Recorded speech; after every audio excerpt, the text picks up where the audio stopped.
إن الحمد لله نحمده ونستعينه ونستغفره ونستهديه ونتوب إليه ونعوذ بالله من شرور أنفسنا ومن سيئات أعمالنا من يهده الله فلا مضل له ومن يضلل فلا هادي له أشهد أن لا إله إلا الله وحده لا شريك له وأشهد أن محمدا عبده ورسوله لا نبي بعده اللهم صل وسلم وبارك على نبينا محمد وعلى آله وأصحابه أجمعين أما بعد فيا معاشر المسلمين رحمكم الله أوصيكم ونفسي بتقوى الله وطاعته لعلكم تفلحون قال الله تعالى في كتابه الكريم أعوذ بالله من الشيطان الرجيم يا أيها الذين آمنوا اتقوا الله حق تقاته ولا تموتن إلا وأنتم مسلمون. Jamaah Jumat rahimakumullah. Alhamdulillah, mari kita sama-sama bersyukur kehadirat Allah Subhanahu wa taala di mana begitu banyak nikmat-nikmat Allah yang diberikan kepada kita yang kita tidak mungkin bisa menghitungnya. Nikmat sehat walafiat, nikmat iman Islam, nikmat kesempatan, nikmat bisa beribadah di bulan Ramadan dan di akhir-akhir Ramadan, dan sebagian sudah ada yang mengakhiri Ramadan. Ini semua adalah nikmat yang begitu besar yang tidak bisa kita hitung dan tidak bisa kita balas dengan amal apapun. Kita diperintahkan hanya bersyukur dan terus bersyukur, mengakui bahwa nikmat ini berasal dari Allah, bukan dari usaha kita, bukan dari upaya kerja kita, tetapi betul-betul adalah pemberian Allah Subhanahu wa taala. Sehingga dengan kita mengakui bahwa nikmat ini datangnya dari Allah, kemudian juga menggunakannya untuk taat pada Allah Subhanahu wa taala.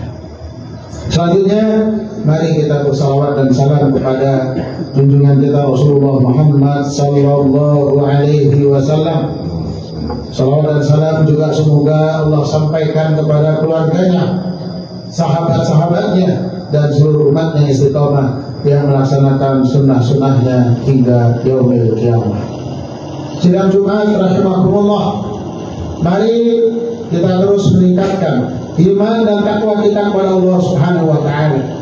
Sebagaimana firman Allah, ya ayyuhalladzina amanu taqullaha haqqa tuqatih wa la tamutunna illa wa antum muslimun. Hai orang-orang yang beriman, bertakwalah kalian semua kepada Allah dengan sebenar-benar takwa, dan kalian akan mati, pasti kalian akan kembali ke hadirat Allah, dan jangan mati kecuali dalam keadaan berserah diri kepada Allah Subhanahu wa taala. Muslimun, berserah diri kepada Allah Subhanahu wa taala, taat kepada Allah Subhanahu wa taala, menjalankan perintah-perintah Allah dan menjauhi larangan-larangannya. Inilah takwa.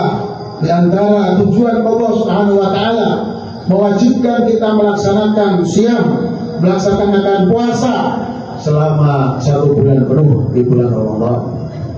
Ya ayyuhalladzina amanu kutiba alaikumus syiyamu kama kutiba alal ladzina min qablikum la'allakum tattaqun.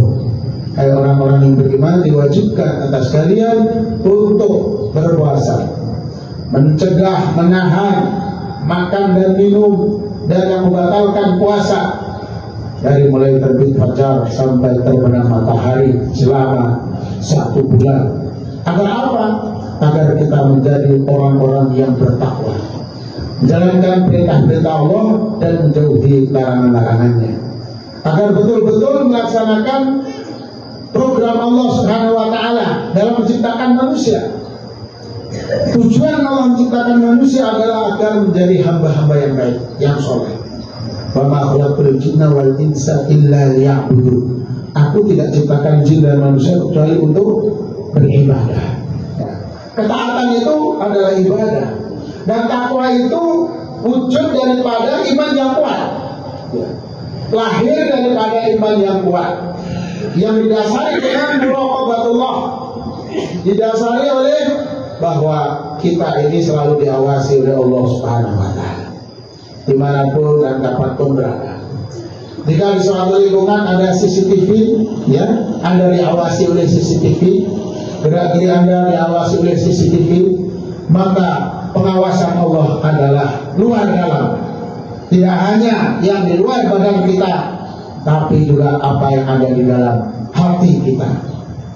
Allah Maha tahu dan Allah mencatatnya. Begitulah bahwa sehingga takwa itu, ma'asyiral muslimin rahimakumullah, menjadi tujuan utama penciptaan manusia dan diturunkan Al-Quran. Al-Quran sebagai hudan lil muttaqin. Dzalikal kitabu la raiba fihi hudan lil muttaqin. Dan Al-Quran ini diturunkan di bulan Ramadan. Insyaallah keutamaan bulan Ramadan, dalamnya diturunkan Al-Quran, dan di awal-awal ayat, di awal surat yang ditujukan kepada kita bahwa hudan lil muttaqin. Al-Quran sebagai petunjuk bagi orang yang bertakwa. Tidak sebagai orang yang misalnya orang kaya atau orang yang bahagia, tapi adalah orang yang bertakwa. Alladzina yu'minuna bil ghaibi wa yuqimuna shalah wa mimma razaqnahum yunfiqun. Ini penjelasan siapa orang yang bertakwa, yaitu yang beriman kepada hal yang gaib. Allah Subhanahu wa Ta'ala Maha gaib. Hal-hal yang tidak kita lihat oleh panca indera kita, tetapi Allah menyampaikan dalam Al-Quran dan Rasulullah menyampaikan dalam sunnah-sunnahnya, hadis-hadisnya. Ini takwa ini sangat penting. Maka setiap lembaran ayat Quran itu ada pesan takwa. Ya ayyuhalladzina amanu taqullah, ya la'allakum tattaqun, hudan lil muttaqin. Ya, ini adalah menunjukkan pentingnya takwa ini yang harus dijalankan oleh kita sebagai hamba yang beriman. Termasuk takwa saat ini, takwa saat sudah Jumatan, yaitu mendengarkan perintahnya ansitu wasma'u wa ati'u rahimakumullah. Jadi dengarkan dan hayati. Nah, nanti kalian akan mendapatkan rahmat dari Allah Subhanahu wa Ta'ala. Jadi HP pun sudah tidak dibuka lagi, ya. Tasbih pun tidak boleh diputar-putar lagi, atau Al-Quran tidak boleh dibuka untuk dibaca. Walaupun itu adalah mulia, tapi tempatnya saat ini adalah saat yang sakral, saat yang disucikan, karena kewajiban mendengarkan khutbah ini termasuk rangkaian daripada keabsahan sholat Jumat kita.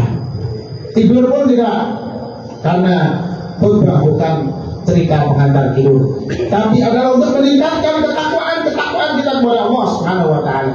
Sehingga ya ayyuhalladzina amanu taqullaha haqqa tuqatih selalu dan terus akan dibaca sampai akhir zaman.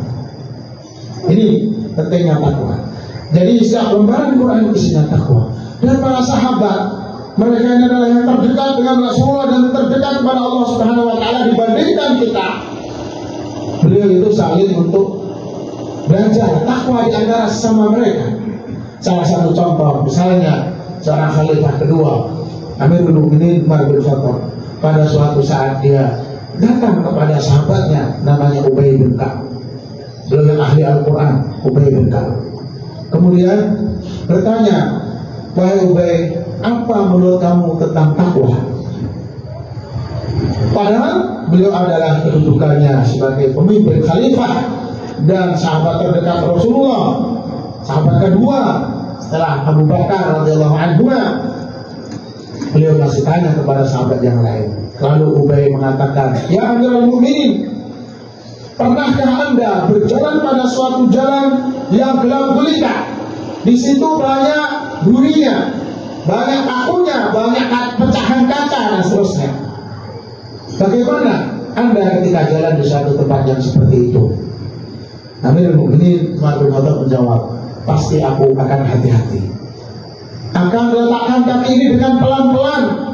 Boleh jadi tanganku akan mencari-cari celah yang agar kakiku tidak kena duri atau paku atau kaca. Kehati-hatian. Jadi itulah kata Ubay bin Ka'ab, takwa itu adalah kehati-hatian.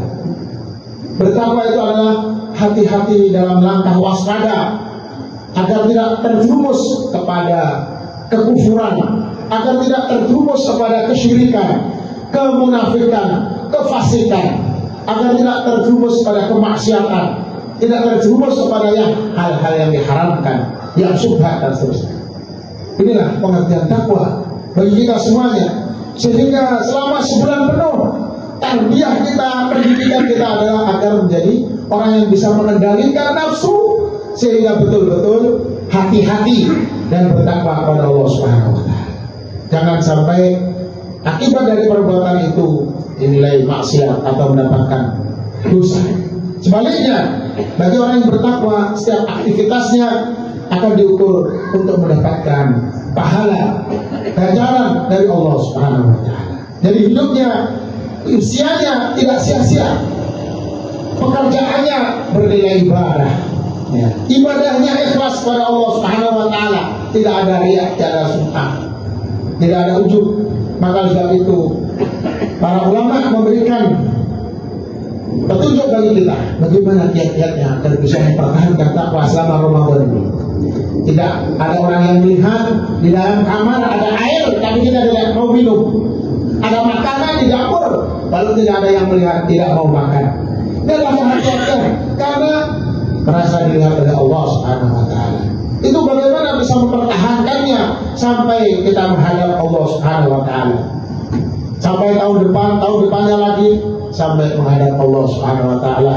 Yang pertama yaitu kita harus ingat muahadah. Ada 5M ya. Yang pertama namanya muahadah, yaitu perjanjian kita dengan Allah Subhanahu wa taala. Wa aufu bi ahdillah idza ahadtum. Bagaimana perjanjian manusia kita saat di alam roh Allah Subhanahu wa taala memanggil ruh-ruh kita ini. Alastu bi rabbikum qalu bala syahidna. Jadi pada saat itu ruh-ruh itu ditanya oleh Allah, bukankah aku adalah Tuhan kalian? Di alam azali itu ruh-ruh jawab bahwa ya, engkau adalah Tuhan kami. Ini adalah perjanjian. Kemudian saat sudah dewasa, saat dia sudah balik, ketika mengucapkan asyhadu alla ilaha illallah, ini juga kesaksian bahwa Allah Subhanahu wa taala sebagai Tuhan yang wajib, yang berhak diibadahi, hanya Allah Subhanahu wa taala. Ini juga perjanjian. Kemudian perjanjian saat kita baca suratul Fatihah, iyyaka na'budu wa iyyaka nasta'in, hanya kepada Engkau ya Allah kami beribadah, dan hanya kepada Engkau ya Allah kami mohon pertolongan. Ini adalah janji-janji kita kepada Allah Subhanahu wa taala. Kemudian permintaan kita ihdinas siratal mustaqim, agar ditetapkan di jalan yang lurus, agama yang benar, yaitu dinul Islam, sehingga menuju surganya Allah Subhanahu wa taala. Siratal mustaqim adalah surganya Allah Subhanahu wa taala. Disitulah kita pernah berikrar, kita pernah berjanji, dan terus diingat bahwa perjanjian itu akan dituntut oleh Allah Subhanahu wa taala. Bukankah kamu dulu pernah mengatakan aku Tuhanmu, tapi ketika kamu hidup di dunia kamu lupa, kamu tidak mau beriman kepadaku, kamu meninggalkanku, menyekutukanku, menjadikan tandingan-tandingan selain aku, dan seterusnya. Ini bagian kita menepati janjinya dengan Allah Subhanahu wa taala. Sebaliknya, orang yang menepati janjinya, dia bertakwa kepada Allah, dia akan selamat, dia masukkan dalam surga Allah Subhanahu wa taala. Yang kedua, selain ingat muahadah, ada yang namanya muraqabah. Muraqabah merasakan diawasi oleh Allah Subhanahu wa taala. Alladzi yaraka hina taqum wa taqallubaka fis sajidin. Allah yang melihat kamu ketika kamu berdiri, dan Allah yang melihat bolak-baliknya hatimu ketika kamu bersujud. Tidak ada satu ranting pohon yang kecil pun yang jatuh kecuali sudah ada catatannya di sisi Allah Subhanahu wa taala. Debu-debu yang di bawah lautan pun ada catatannya di sisi Allah Subhanahu wa taala. Ada semuanya, sehingga tidak ada yang terlewatkan. Jadi manusia itu akan menerima buku catatan amalnya, file-file kehidupan dunia, video-videonya ada semuanya. Baik dalam keadaan gelap gulita, dalam keadaan terang benderang, sendirian, rame-rame, semuanya ada. Manusia saat ini sudah bisa menciptakan CCTV yang begitu jauh jaraknya, bisa membuat misalnya alat-alat canggih untuk mengintai dari jarak jauh, apalagi Allah Subhanahu wa Ta'ala. Maka kita diingatkan, ketika akan melakukan maksiat, ingat bahwa Allah Maha melihat. Ketika di hati ada sifat kesombongan, maka ingat Allah akan membaca hati kita, sehingga cepat beristighfar, mohon ampun kepada Allah Subhanahu wa Ta'ala. Kemudian yang selanjutnya, yang ketiga, yaitu muhasabah. Setelah kita ingat adanya pengawasan Allah, dilatih diri kita ini muhasabah. Tiap Jumat ada muhasabah, muhasabah khutbah, muhasabah harian, muhasabah bulanan, tahunan. Karena tiap Kamis misalnya Allah Subhanahu wa Ta'ala menceritakan lalu Rasulullah bahwa pada saat itu diangkat catatan amal-amal kebaikan. Maka kita muhasabah sebelum dihisab di hari kiamat. Selama sepekan ini mana yang lebih banyak amal baiknya atau amal yang tidak baik, sayyi'ahnya atau hasanahnya, ditimbang, dihitung. Mana apabila lebih banyak yang baik, bersyukur pada Allah, maka akan lebih baik hari esoknya. Tapi sebaliknya yang tidak sadar, dia akan tetap terus melakukan kesalahan-kesalahan. Na'udzubillah min dzalik. Hasibu anfusakum qabla an tuhasabu. Amirul Mukminin Umar bin Khattab mengingatkan, hisablah dirimu sebelum kalian dihisab di sisi Allah Subhanahu wa Ta'ala pada hari yang tidak ada lagi yang bisa mengampuni selain Allah Subhanahu wa Ta'ala. Kemudian setelah kita menghisab, ketika mengetahui keburukannya lebih banyak, segera diperbaiki. Wa atbi'is sayyi'atal hasanata tamhuha. Ikutilah perbuatan yang salah, perbuatan yang buruk dengan perbuatan yang baik, karena perbuatan baik itu akan menghapus, menghilangkan daripada perbuatan atau dosa-dosa. Kemudian mu'aqabah, apabila masih bandel, nafsunya masih terus menggebu-gebu, kemaksiatannya masih kuat walaupun sudah puasa, maka ada namanya mu'aqabah, ada sanksi. Sanksi harus diberikan sanksi. Seperti kalau sanksi dalam hukum ada pidana, ada penjara dan sebagainya. Tapi untuk mensanksi diri kita, mendidik supaya betul-betul ikhlas dalam ibadah, salah satu contoh yang dicontohkan oleh Umar bin Khattab radhiyallahu anhu. Pada sore hari beliau menengok kebun yang sudah akan berbuah atau buah kebun itu sudah akan dipanen. Beliau lupa, ternyata pada saat itu sudah masuk waktu asar. Sampai beliau ke rumah, ternyata sholat asar sudah bubar. Artinya beliau ketinggalan satu kali sholat jamaah. Apa yang terjadi? Beliau menyesali karena lalai di kebunnya, sehingga dia tertinggal sholat jamaah, tidak mendapatkan 27 derajat, tidak mendapatkan 27 pahala, sehingga beliau berazam kepada Allah. Akhirnya kebun itu disedekahkan, diinfakkan fi sabilillah. Seperti itulah bentuk daripada mu'aqabah, memberikan sanksi pada dirinya untuk memperbaiki keadaan. Kelalaian, padahal ini bukan suatu dosa besar, apalagi yang melakukan dosa besar. Maka mu'aqabahnya bisa dengan berpuasa.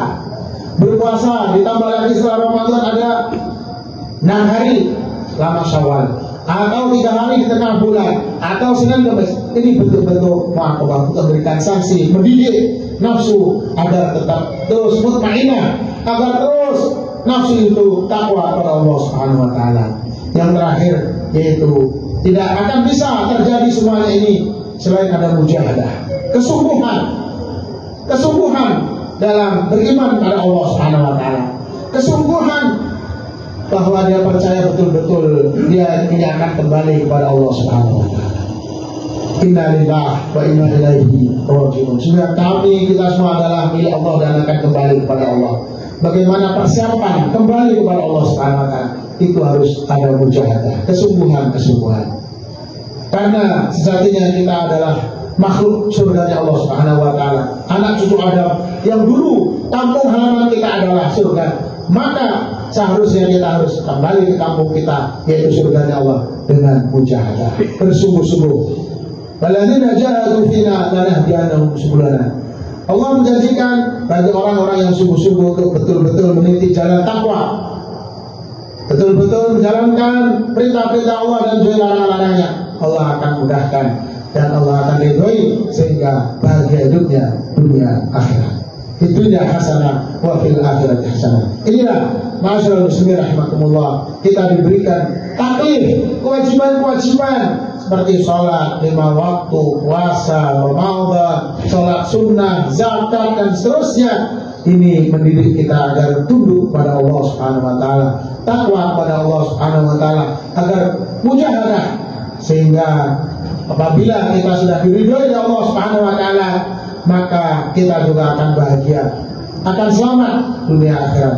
Barakallahu li wa lakum fil Qur'anil azim wa nafa'ani wa iyyakum bima fihi minal ayati wa dzikril hakim wa taqabbal minni wa minkum tilawatahu innahu huwal ghafurur rahim.